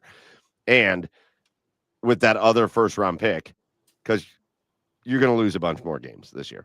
With that other first round pick, you got to hope that Jacksonville is bad enough over the back part of their year, which they certainly can be, to wind up with a Carnell Tate, maybe that kid out of Arizona State that's like their entire offense. Yeah. If you can walk out of the first round with one of those quarterbacks, one of those top end wide receivers, and then you attack the offensive line in free agency, this thing could turn around real fast. You got to hit. Those guys got to be good, but it could turn around very quickly. So I don't want to make it out like there's no, like you still, again, the defense is going to be good the next several years. You have to address it this year, though. You can't go in. I was of the hope going into this year that you would know either Dylan Gabriel or Shadur Sanders could be the guy going into future years. I don't think you're going to know that at all. And then you just can't take the chance. You can't take the chance that they're not. And so you can't go into the draft going, well, we're going to grab offensive line instead. Or, oh, we're going to address, well, this Caleb Downs is there or whatever. You can't do it. You got to go in and fix your goddamn offense. Right. Fix it and get it right. Yeah. And Kevin, I don't know if you're going to survive this year, but if you do, you need to fully reimagine your offense. Especially if you can add some talent at wide receiver and you get a solid group on the offensive line and you get your goddamn quarterback, which you've been waiting for 26 years.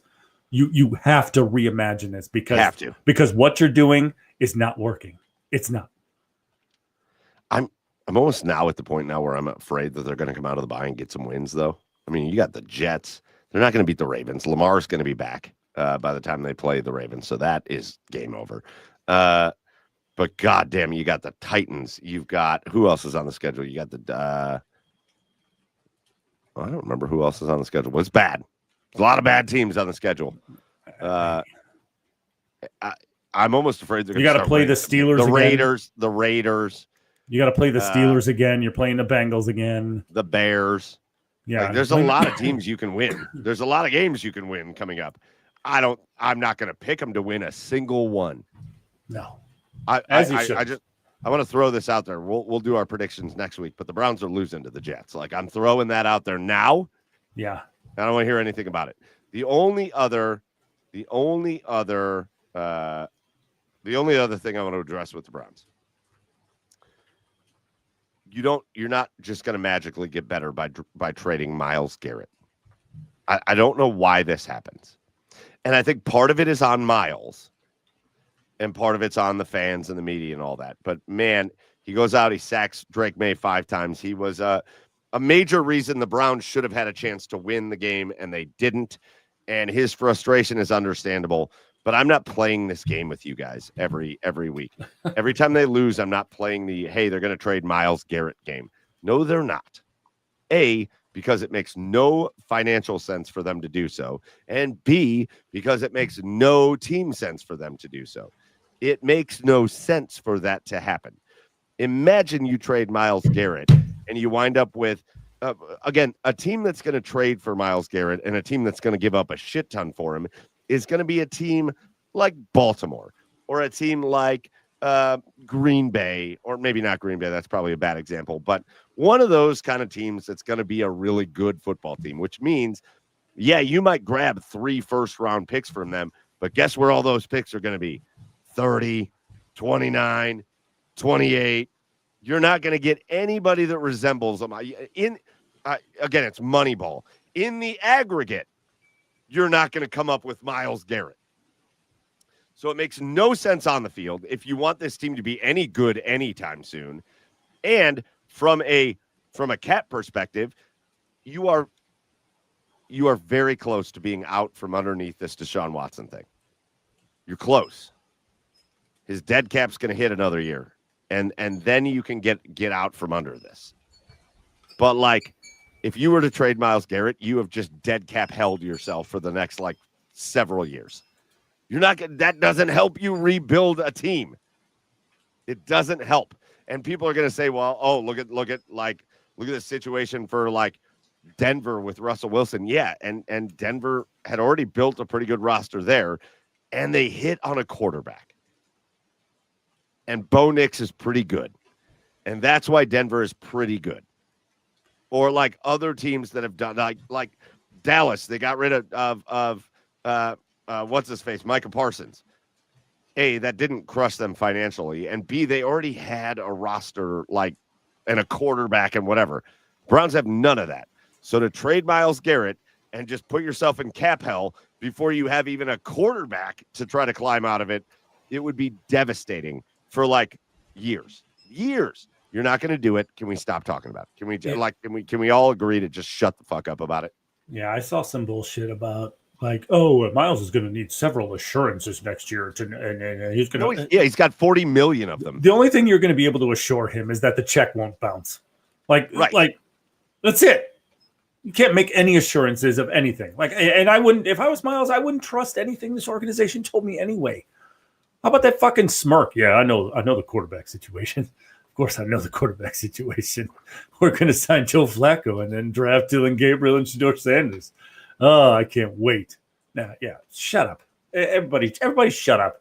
All the Browns, everything just shut up. Shut up until you win, Browns. Everybody shut up. Shut up. Here, I'll give you an asshole of the week. I'll give you an asshole of the week, even though it's not of the week, but it just came into my head. How about this for let's just do a season-long asshole. Browns, like part owner or whatever, J.W. Johnson, that every time they win a game, he goes onto Twitter and starts talking shit to people. Hey, J.W., shut the fuck up. Yeah. It's embarrassing. It's embarrassing. Knock it off. Oh, you know what? And you know what? Fine. I'll have a delayed asshole. Jimmy Haslam. Ooh, Jimmy Haslam. Okay. we're not making any friends here. No, I don't give a shit. Right. So if you come out and you have the nerve, this was a few weeks ago, but like I have failed to mention it on the show for some reason. You come out and you say that the fact that you're more concentrated on the dome than the Browns, than your football team is assholery enough. But the fact that you come out and you say, "Oh yeah, new tickets, the tickets to the stadium will be like average will be around $200." You think that's what Browns fans want to hear right now? Yeah, right. Like, do you think that's exactly what Browns fans want to hear? I'm willing to put a significant amount of money on that this city doesn't give a shit about the dome and would rather have a winning football team. 100%. I would put a significant amount of money on that. So maybe shut the fuck up about the dome and about ticket prices and about what's to come with the dome as it pertains to the Cleveland Browns until you actually start putting a winning product on the field. And I am a massive proponent of the dome. Me I'm too. excited for the dome. I want the dome. I'm going to go to games at the dome. But as it pertains to football, I don't give a shit about it right now. Shut up. Yeah. No, there again, just every week we get to talk about more historic levels of incompetence with this team. And that ultimately goes to your asshole of the week right there, Jimmy Haslam, which is you're overseeing the most incompetent organization. And I don't mean that like I'm an Andrew Berry supporter. I think Andrew Berry, Kevin Stefanski all of a sudden is coaching like a bitch. So that pisses me off. But I've been ardent supporters of these guys. But you're now just adding into years of just the most there is no franchise in sports that is more incompetent. There isn't one. Yeah. It doesn't exist. There's no franchise in the NBA or the NHL or Major League Baseball or the NFL that is more incompetent than the Cleveland Browns. And ultimately that goes to the top. And that goes to Jimmy and D, who have the nerve to sit out and act like they know what the fuck they're talking about when they clearly don't on any topic. Jimmy and D don't have a clue what they're talking about on any topic. You've got their idiot J.W. Johnson. I don't know, like he's just like the idiot off to the side that just says stupid shit all the time, and he's incompetent. And I've been a supporter of Paul DePodesta, incompetent. I'm not going to say a lot of bad shit because I really do like Andrew Berry. But he's part of incompetence. There's just, we've got a Pittsburgh guy in the comments here that says the Pittsburgh Pirates suck balls. I nominate them for worst franchise in sports, but they're playing at a disadvantage already. And it's their owner 100% with Pittsburgh, the Pirates. Their owner is cheap as fuck. And makes our owner here in Cleveland, Paul Dolan, look like Bill Gates at the way he doesn't spend money. But like in baseball, it's just a little different because there is such a plateau on the money thing and all that. But Jimmy Haslam, the buck stops there, pal. The buck stops there, and just absolutely incompetent. And they're going to be incompetent the rest of this year. And there's no reason to think they're not going to be. No reason. Yeah. I mean, sure. You can be a supporter of Andrew Berry. You can like some of the things he's done. You can absolutely like the things he's done. But there's a point where the results have to show, right? Like on paper, he's done a lot of good things, but there's a point where it's got to show on the field, and it just hasn't. So all that does is it adds to the incompetence, like you said. So I cannot get so emotionally wrapped up in this team anymore on Sundays. I cannot. Here's my thing. I'm going to have a real problem. I've said this forever. They're not going to be good until they're out of this Deshaun thing. You know, Philip got the comments, and it's a big, long comment, but basically said he had this like epiphany that Jimmy, AB, and KS got in a room and said, we're going to ride this thing out together, build me a winner by 28. I actually think there's probably some truth to this. I don't think Kevin Stefanski and Andrew Berry are going anywhere because I think Kevin Stefanski and Andrew Berry and Jimmy Haslam got together and made the Deshaun Watson deal together. I think they all knew it was happening. I think they understood it was happening, and I think they all agreed on it, which is why I don't think Jimmy Haslam is out here firing dudes, because it was a train wreck. It was a disaster. It was the most abject disaster in the history of the NFL. It's the worst trade of all time in the NFL. And there is no arguing that. No arguing that. But I think they all had a hand in it, which is why I think Jimmy Haslam's going, well, shit, I'm not going to fire you because we're basically fucked because of what we did. But so I got to sit through 2 more years of bullshit, Phil. That's what you're telling me. Right. Yeah. 2 more years of bullshit. Oh God. I know. I struggle with this because I really don't want Andrew Berry to go anywhere. I think he's a very good general manager, and I know people will get all worked up about that, but he's been again, with the specter of the Deshaun Watson situation, he's very limited as to what he can do. We're treating his 3rd-round picks like they're 1st-round picks. They're not. Kevin Stefanski, I've stood behind every step of the way, but this season is killing me slowly, watching him coach like a bitch. And I'm going to keep calling him a bitch because he's coaching like a bitch. And I don't want him to coach like a bitch anymore. Stop coaching. I would rather, again, go out there and just go balls to the wall. And if you lose games, you lose games. But just go balls to the wall. He's coaching like they're in. Kevin Stefanski right now is coaching like prevent offense all season long. Yeah. Bitch coach. Yeah. It's driving me nuts. I can't disagree with you. Maybe that'll be the attitude coming out of the bye week, right? Maybe you'll see Dylan start to push the ball. They're gonna take a knee on 1st down after the opening kickoff and just punt on 2nd down. That'd be amazing. Might as well. I mean, that's about as good as your offense is doing right now. I don't know. I feel bad for these young kids too, like that I see on like a Chef Zay or something. Like, you guys just haven't had all of the years of hurt yet. Like you haven't had you haven't gotten to the hurt threshold yet. And I get why. Believe me, we've been in your shoes. Mike and I have been in your shoes, right? I'm just at that threshold. I cannot get mad or take this team seriously until they put something sustainable on the field.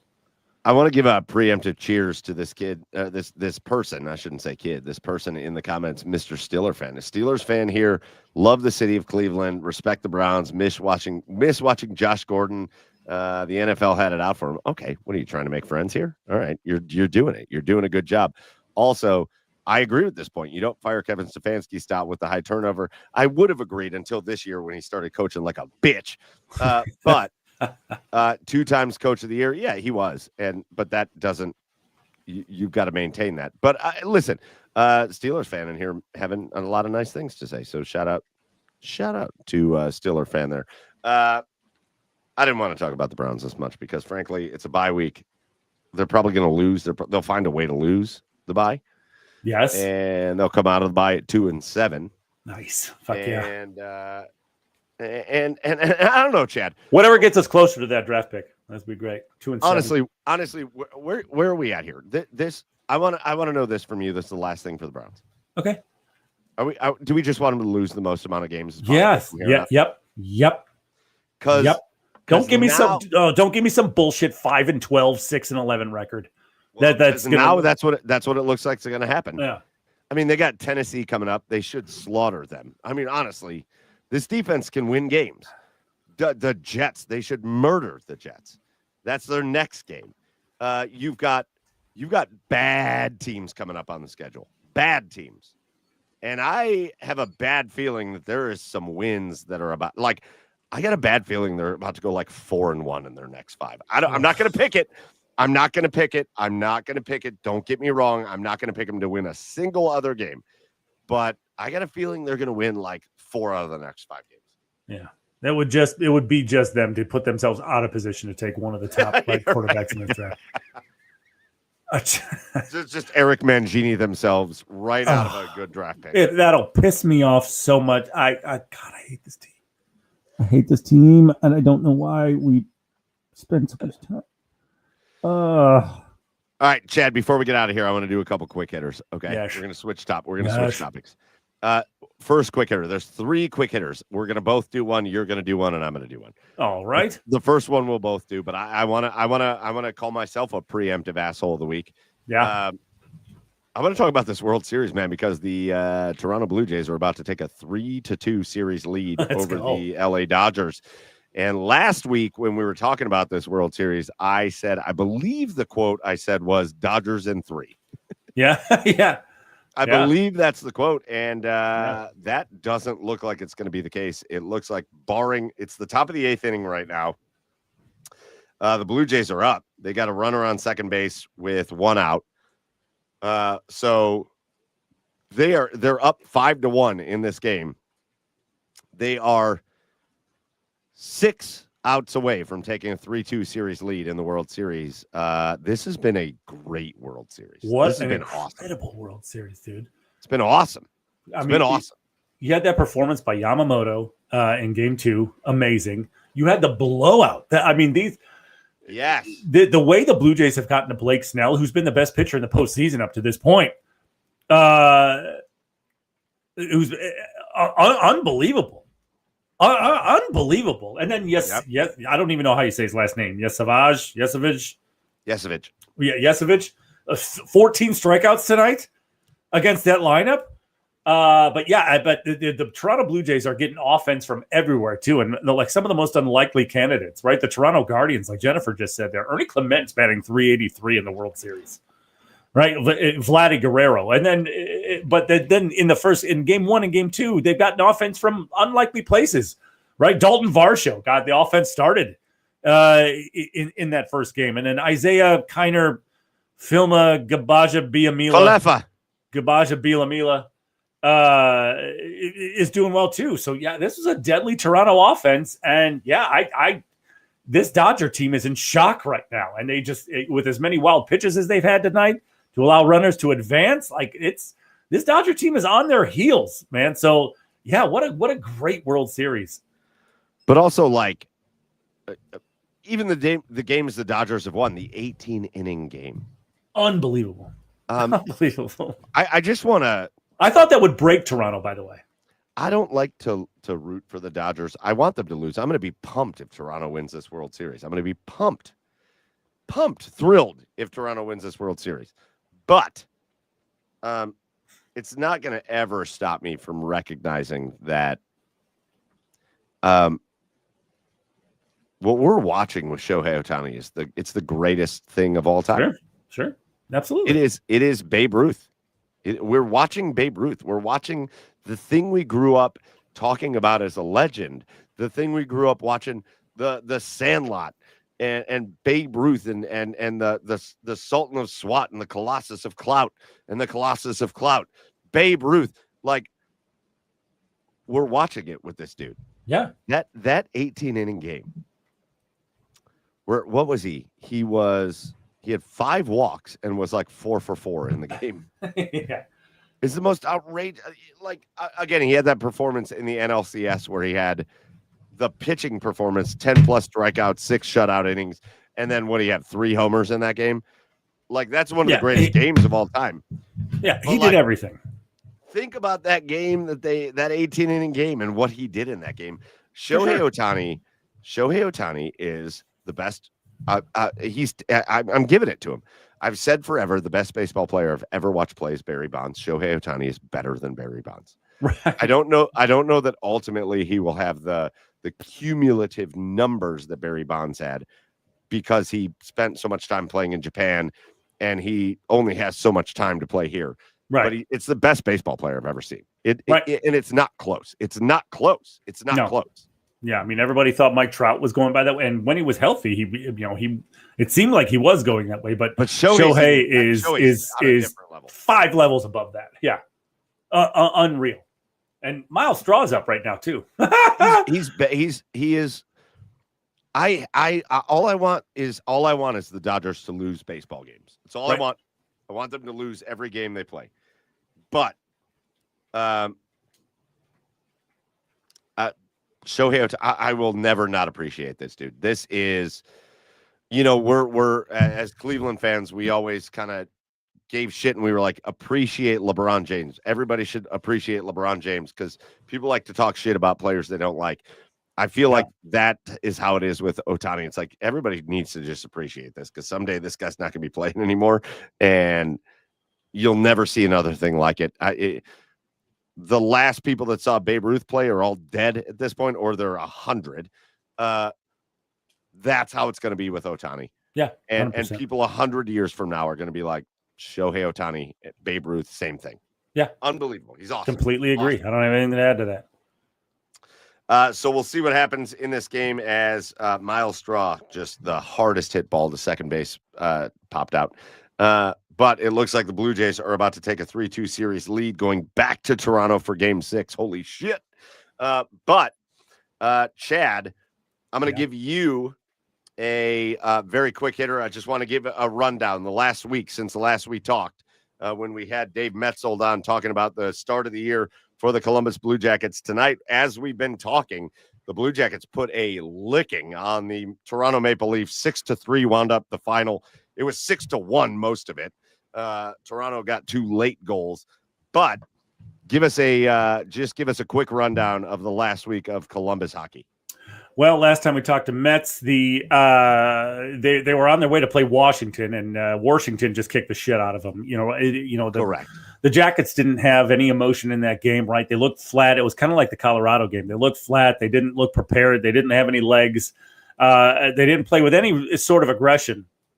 And they got their dicks kicked in. So, but what we talked about with Dave was, you're going to lose some games throughout the hockey season, right? And it's all about, is this going to become a pattern, or are you going to bounce back? And they bounced back in a big way, right? It didn't start out good in Pittsburgh, right? Pittsburgh took a 4-1 lead, but the Jackets fought all the way back and got in a wild back and forth game.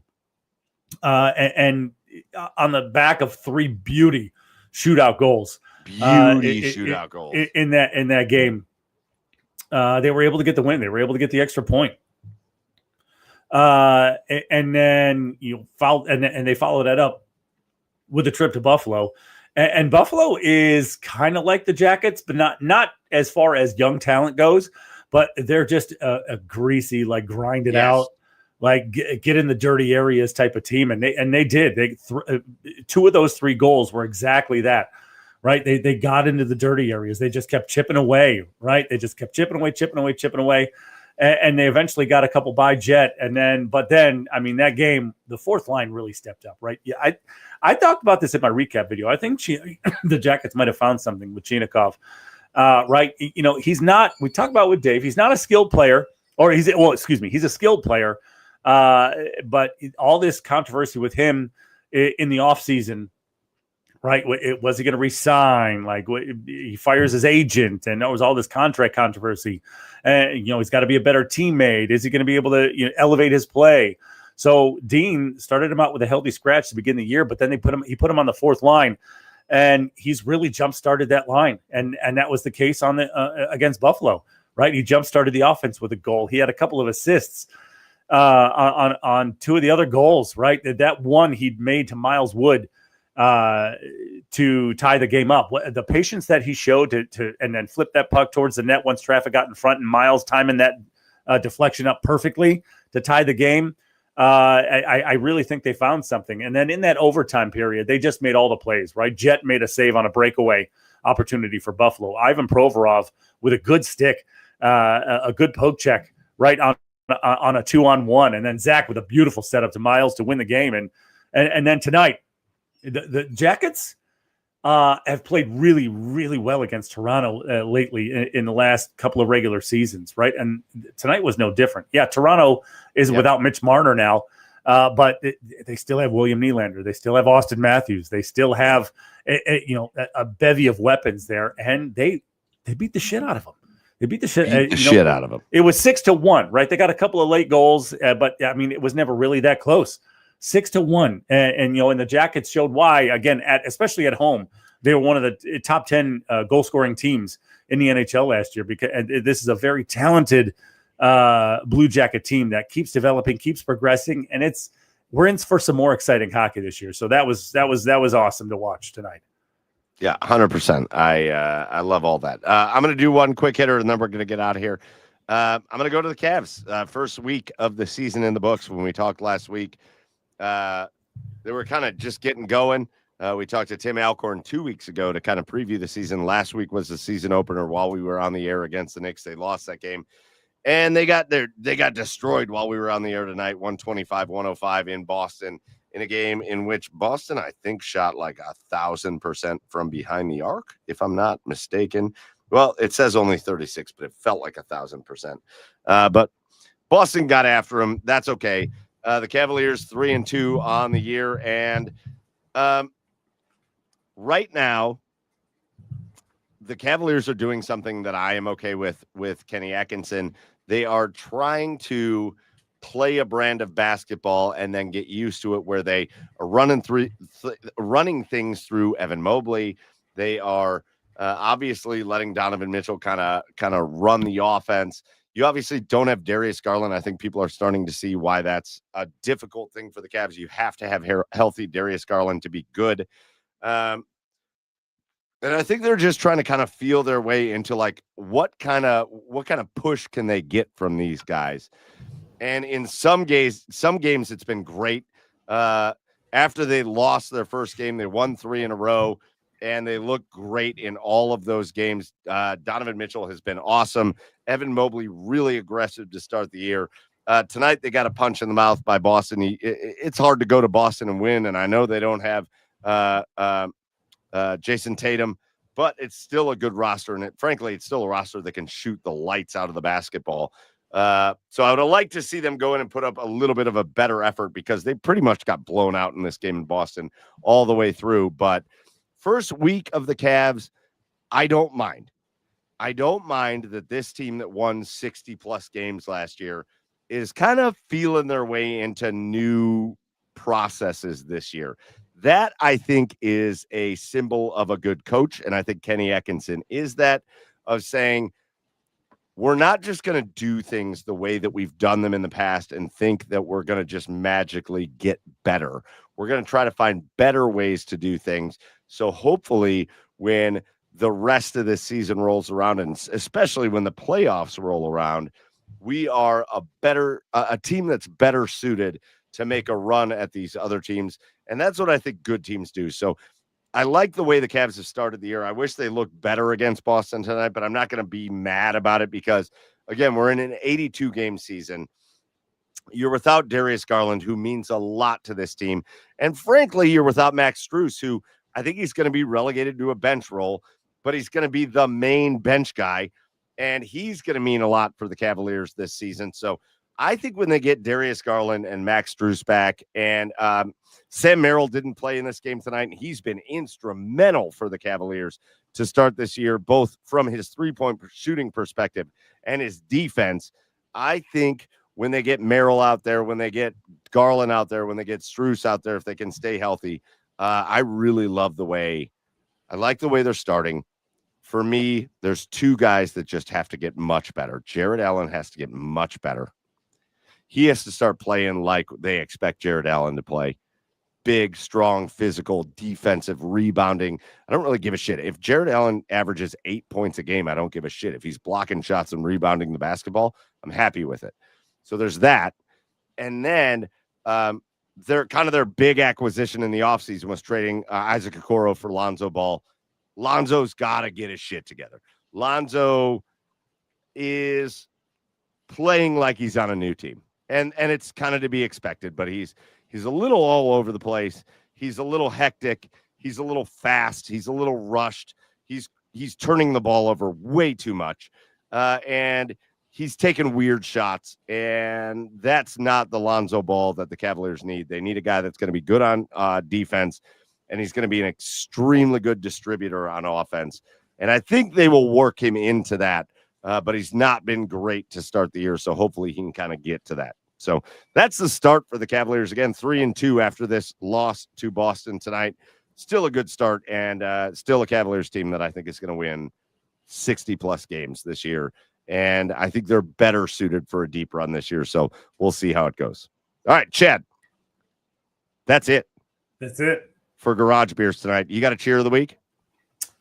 Shane Bieber, Andres Jimenez, Miles Straw. Go get that championship. Go get that really championship. Cool. That'd be really cool. That'd be awesome, especially for Bieber. That'd be really cool for sure. I already gave my cheer. I was gonna give it to why am I losing my mind here?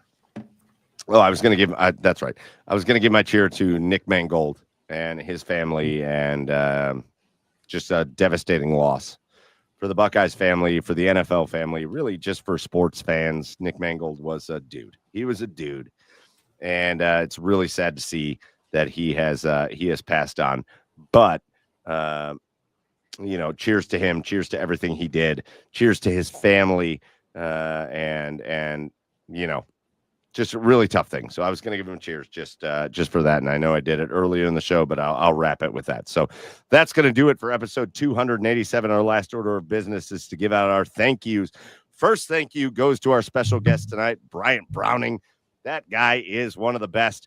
Bryant Browning, former offensive lineman for the Ohio State Buckeyes, now one of the hosts of the BLEAV in Buckeyes show. You got to make sure you catch it on the BLEAV network with him and Chimdi Chekwa. Bryant is one of the absolute best guests when it comes to talking Buckeyes, so it was great to have him. Big shout out to him. Shout out to the OBR for hosting us. Get over to the OBR.com and hit subscribe if you're not a part of it already. It is the best Cleveland Browns community in all of Cleveland. Plus, you get to hang out with us on Wednesday nights and talk about all of our other favorite sports. Well, really all of our favorite sports, plus the Browns, to be honest with you. And a big shout out to the OBR for hosting us. And finally, a big shout out to all of you. Whether you joined us live tonight, there were a lot of people in the comments tonight. So big shout out whether you're on YouTube, Twitch, wherever you were, or whether you're going to catch us later. Remember, if you can't catch our show live on Wednesday nights, you can always catch it on Apple, Spotify, or you can come back and watch it on YouTube, Twitch, wherever you want to watch it. So big shout out to you for everybody that joined us. That's going to do it for our show for episode 287. Joey couldn't make it tonight, but we're going to give him a shout out anyways. For Joey out in Seattle, for Chad over on the east side of Cleveland, I'm Michael Keefe. That'll do it for us. We'll see you next week for episode 288. Until then, cheers, everybody.